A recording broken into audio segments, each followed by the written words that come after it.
Hi, I'm Bill Stark with LeaderGov. Each week, LeaderGov shares a leadership lesson from one of 6 essentials to help you become a high-performing local government leader. Today's lesson is on managing team performance. Big idea. And it's part of the Build Teamwork essential, one of those 6 essentials.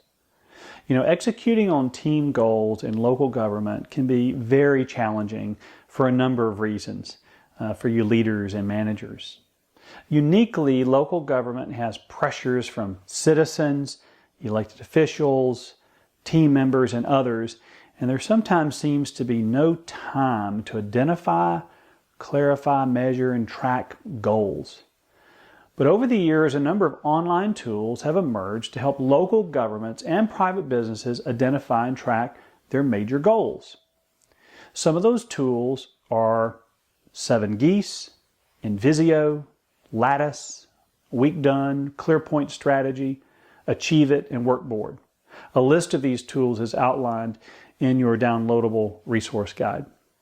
LeaderGov, we help local governments implement these systems, but the actual process of performance management on a team level, not an individual level, is what we're going to be talking about today. It's important, first of all, to have a clear team goals, which we've talked about in a previous lesson. Secondly, it's important that if you have activities, repeatable activities or measures, lead measures they're called, that you can perform on a continual basis so that every day you move closer to the goal that you set.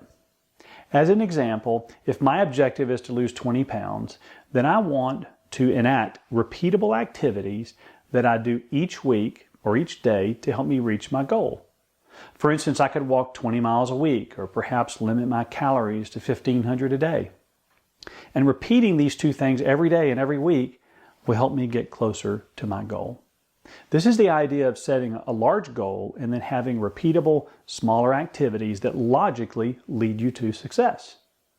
In their Wall Street Journal bestseller book called The 4 Disciplines of Execution, the authors talk about 4 ideas, 4 disciplines that can help you achieve and execute successfully on what you want to get done.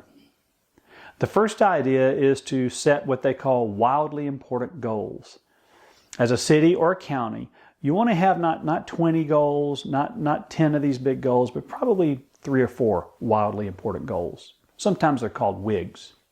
At the department level, you may also have 1 or 2 wildly important goals. In HR, for instance, the goal might be to reduce turnover by 10% by September. That's a pretty big goal. That's a wildly important goal. The next step in the process, though, is to identify daily or weekly activities and tactics that you could do that, if you do them on a consistent basis, would more likely move you toward achieving the success of your wildly important goal. If these activities are not working to move you closer to your goal, you simply pause and adjust.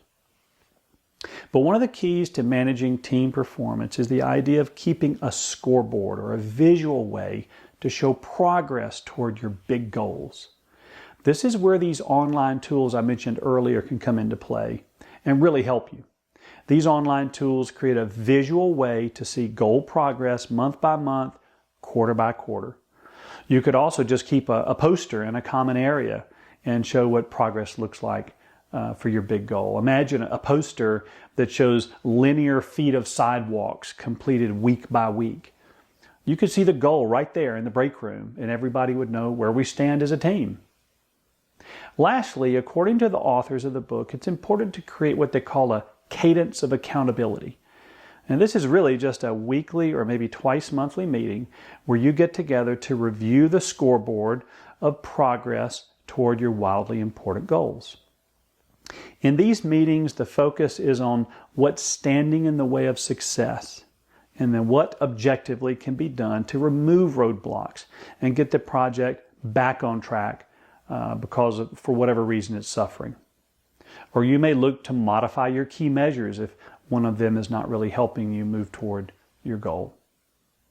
Being accountable and facing up to the realities of success or failure is super important in this idea of managing team performance. Another important approach to performance management is the recently popularized method called Objectives and Key Results, sometimes called OKRs. This is another performance management methodology. This method of performance management was developed by one of the early investors in Google, and the process of measuring and tracking goals' success was mandated by this investor to help ensure that the company would be successful. Now, if you invested $100 million into some goofy startup named Google, you probably want some form of clarity or organization around their goals. We encourage you to search online for more information about this concept of quarterly objectives, OKRs. It's a powerful tool, and in your workbook, we have a link to a video on OKRs that you might want to watch. At LeaderGov, we always want to encourage you to take the ideas that you're learning here and implement them in your work, in your everyday department with your team. So here are a few things that you can do to take this concept of performance management and move it forward.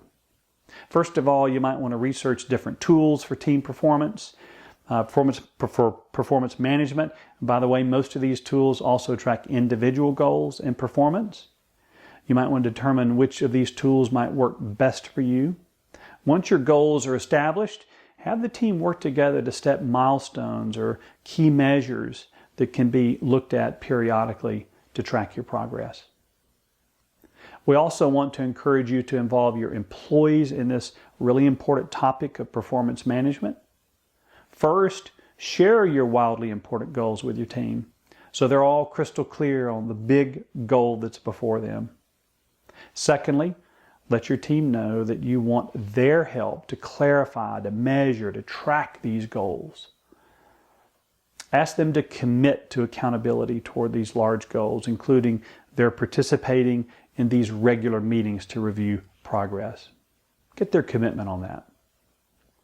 We're really happy that you are a part of the LeaderGov community and what we're doing here. We appreciate your support and encouragement. If other people on your team are not aware of these weekly lessons, they can subscribe to them. Just go to our website in the top right-hand corner and hit subscribe, and they'll also get these weekly emails. If your team has needs in the area of live workshops for your leaders, if you're interested in off-site retreats or strategic planning, just give us a call or an email. We'd really love to help you. You can also check us out on social media, LinkedIn, Facebook. We post blogs and podcasts and other things there from time to time, and we'd encourage you to like us there. We hope this lesson today on performance management has been meaningful to you. It's helped you in your efforts to manage and lead the performance of your team on an ongoing basis. And if you need help in this area or you just have a question, just give us a call. We look forward to being with you next week, and until then, have a great day.